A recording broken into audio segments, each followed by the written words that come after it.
Alright, what is up? Bit 2. I'm gonna make a quick video before I get to bed, before I have my last day of training of my new job that I have to start at 9 o'clock in the morning. Screw my life. Kieran Rodriguez lives a very, very sad life. But I really don't. I'm chasing greatness. Alright, here we go. For all you female, lovely, lovely boxers, I love you to the moon and back. Huge shout out to Amanda Serrano. I love you till the day I die. And for all my Puerto Rican sensations, all the greatest fighters from day one and forever more to come. Amanda Serrano just beat Daniela Bermudez in a TKO. I'd probably say no. Ninth round body shot, double body shot KO. In the ninth. Very good fight. I love both of these ladies. I looked up to both of them when I was coming up in high school back in 2013 when I did graduate. But ever since then, prior to it, I love Amanda Serrano. I love Daniela Bermudez. And I couldn't believe that they would ever fight one day. So it was good that these two ladies fought. To break down this fight, it was a good fight. I really did like how Daniela, threw her punches, early, and she gave Amanda some good shots, but it doesn't seem like it stunned her. It kind of made like Amanda like a little bit tingled by the punches.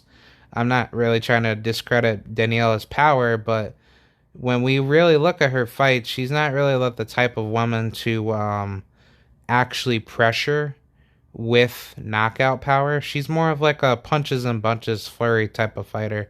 She has like a Manny Pacquiao-ish style where she likes to throw a lot and she doesn't really set them up properly. It's more to say like, whatever hits type of fight. And I don't really like that style. Like, I mean, I really did, appreciate her tenacity to try to stay in there with Amanda, but I think overall stylistically, Amanda kind of showed what boxing really is about. It's about either being conventional or technical, and she was both in that fight tonight. She did her thing. By the way, that the fight was in Puerto Rico, so of course, she had to represent, let the Puerto Rican fighting pride, not just to like go in there and start banging, but she did what she had to do. She made, Baricoas proud. Um, I'm happy to support her, and I'm happy to support every other Puerto Rican fighter. The thing is just simply of the fact that Daniela, she didn't really make any proper adjustments in the fight that allowed Amanda to pick her off in a lot of shots when she was trying to throw her flurry punches, and Amanda was defeating her in the pocket with the body shots. And eventually, Daniela, she could not get back up from the really two deadly body shots in the ninth round, which caused her to go down. And, her own corner even knew that the fight was over. And yeah, Amanda got the stoppage, or she got the knockout. Um, she definitely did her thing. I really do love both of these ladies. Very talented. I do think Amanda, she is definitely on her way for undisputed. She did make it clear she wants undisputed to be at 126, and I'm pretty sure that's gonna have to happen because if Jelena Mrdjenovich had to give up her belt to Amanda Serrano, then what do you think she's gonna do with her WBA belt? Obviously, she's gonna fight Erica Cruz coming up, which I think Erica Cruz, like, I don't really hate Jelena because I actually love Jelena too, not just because she's Canadian, eh? Nah, shout out to Canada, man. I love y'all, but like y'all keep saying "a" way too much. You guys have to like Americanize or get out the West. Nah, I'm just joking, but actually no, I'm actually not joking on that. It like it is kind of cringy, but that's another story for like a different topic. But basically, Jelena, I don't think she's the type of fighter that she used to be. Very athletic, knew how to throw punches at the right time, and made a shot worth it with her counters. She's very over the hill, and she doesn't have the type of, reflexes that could actually get a fighter frustrated. Because, her defense was good when she was younger. And let me tell you, that's why that I loved Amanda, in the sense of like in Jelena, because, stylistically, they're almost equally matched if you were to put both of their primes next to each other. But I think Amanda would edge her because Amanda would really give Jelena a lot of issues in the inside. And Jelena, she doesn't like inside body punching. She's more of a good outside puncher. And when she uses her stick and just uses like the jab, she's just amazing. And not to mention Daniela Bermudez, she had a 2-inch reach advantage over Amanda. And the issue was just simply that Daniela, she did not use any style that presents a danger to Amanda, which, I mean, if she did what Amanda did to her, Amanda would have some issues, but Amanda would have to work hard to get that win. And that's why that I love Amanda, for the sense that she's such a hard worker. Honestly, she is the queen of all queens. Like, Clarissa, she's queen number one. I'm always gonna protect queen number one because Miss T Rex, Terminator, T900 Annihilator 2.0 Shields is always gonna be my number one. And then number two, I got Amanda because I always love Amanda till the day I die. Same thing with Clarissa. And then number three is gonna be Kenya Enriquez. I love that woman to death. Love her. Greatest Mexican female fighter that I love watching. And then after that, we have to go with. I'm probably gonna have to go with. Man, there's so many good women out there, but if you're really gonna have to make me pick somebody, man, there's so many good women. Jesus. I'm probably gonna have to go with Sinisa Estrada. I really wanted to pick Michaela. Like, I'll throw in Michaela in there because I only had four. But honestly, like, those are my queens. I love them. Greatest fighters ever. In the current generational line. Really like what they do. I like how they move. Very inspirational women to all the girls that are up and coming. And I do my part to try to be a voice for women's boxing. So that way I can become a good inspiration for those that, look up to people like us that, have a support, in the sport as well. But either way, I really did appreciate what Amanda did. Great woman. I love everything that she does. And I just hope everything for the best of her. She really defined what women's boxing is about. And I really hope she gets to fight with Jelena, because if not, I think Jelena, she's probably going to meet a fight that she doesn't like with maybe like a girl like Erica Cruz, and who knows, Erica, she can knock her out. And Erica, she's not a slouch. She's a very tough opponent, not just because she's Mexican. Erica, she does have great speed. She has great head movement. She knows how to make a fight, a dog fight. And she's not a former world champion for a reason, or for a particular reason. She really grinded her way through, and I really give that woman a lot of respect. I really do think she could really be the next contemporary to defeat Jelena. I really thought that other Mexican woman defeated Jelena. I'm not gonna lie, but I think it was honestly just due to Jelena's good good jabs in the early beginning, and giving I forgot that Mexican girl's name. I think her name was like Vanessa or something. Basically, she gave that woman some issues, but then she started using her Mexican style, which I don't really respect that anymore, but it somehow worked with Jelena. And Jelena, she started getting really uncomfortable, and then she started getting hit a lot, which I don't understand why. She's not the type of woman to really do that. But if she does that against a girl like Amanda will stop her.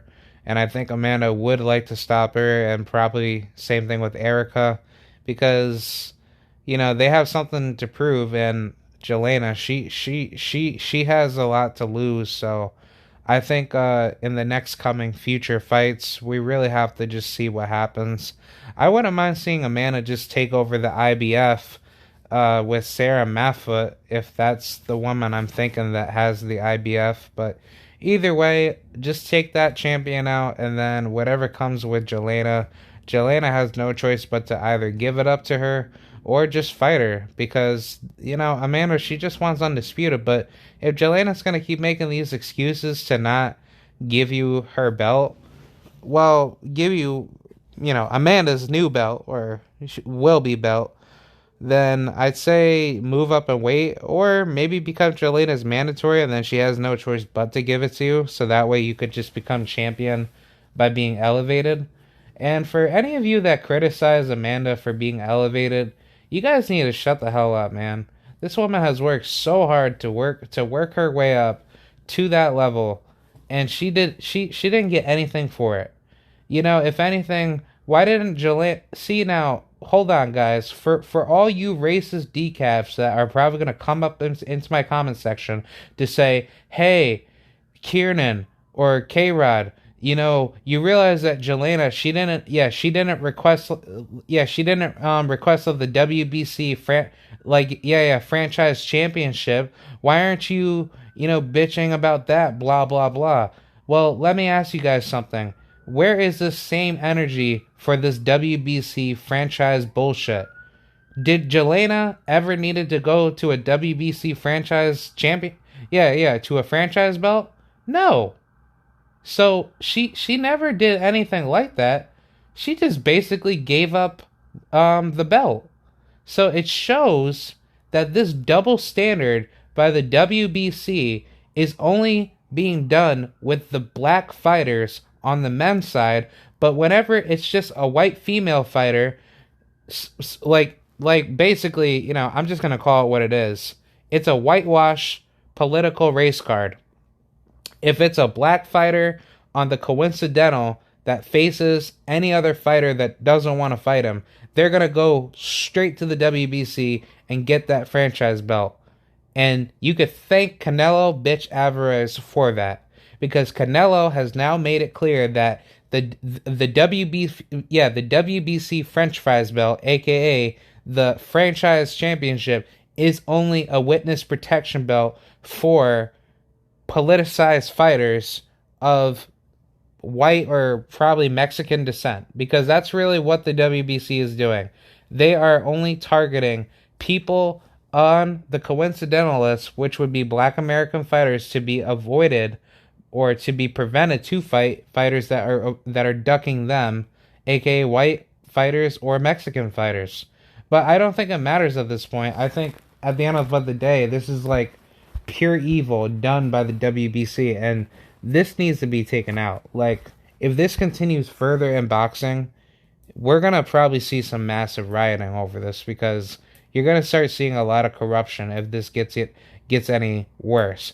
But I do think that Jelena, she definitely did her part in just basically admitting defeat, that she doesn't want any piece of Amanda, and she's probably just going to enjoy her WBA title until Amanda either becomes a mandatory or Jelena just gives it up and she, just doesn't want to fight no more.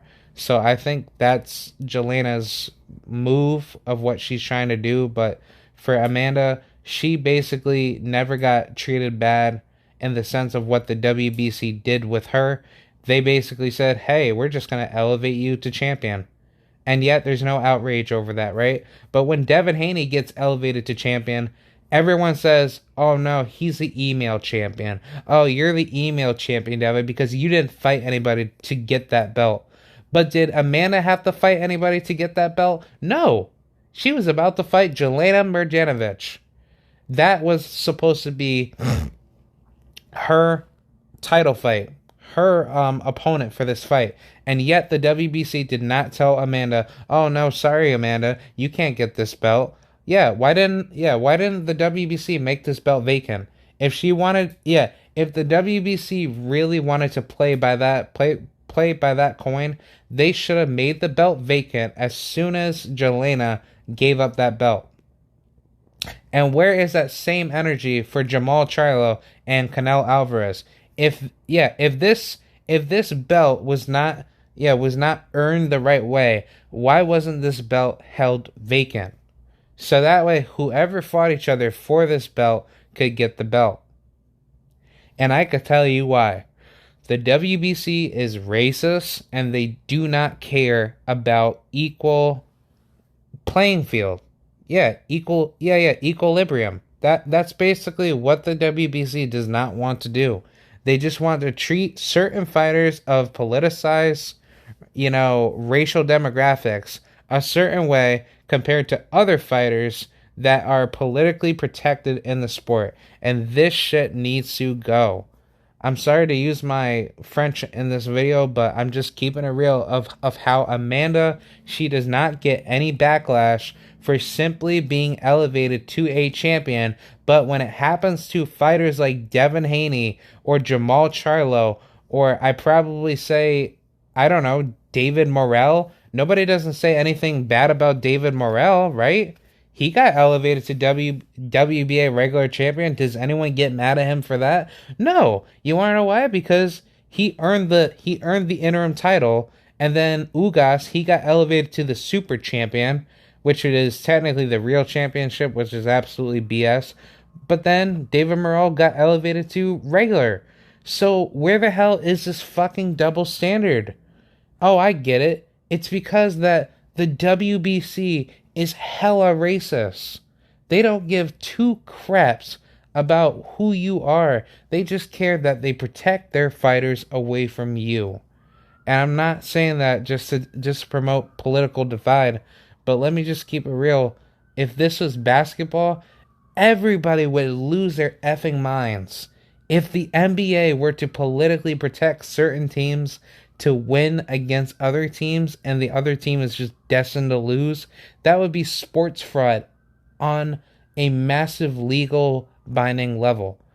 But why can't this be done in boxing? And I think the accountability is just not there. And once it's there, boxing will grow and nothing will be wrong with it because the problems are constantly being fixed. And that's what I want to see in the sport of boxing.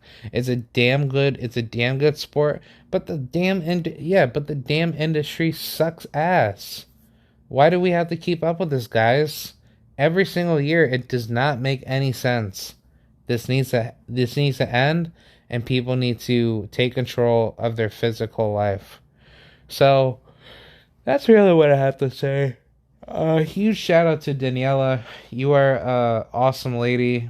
If you're watching this or anybody from Argentina that could translate, please tell her that she has my, love and respect for her. She's a great woman. I love everything that she's done for the sport of boxing for females, and I hope more is to come with her because she's such a heartwarming woman with her dedication to putting all the hours in at the gym and making really good fights interesting when you may think that she's losing or possibly winning. And it's good that she's doing that because she's really helping the sport on top of having all the other women that stand with women's boxing. Same thing with Amanda Serrano. Congratulations.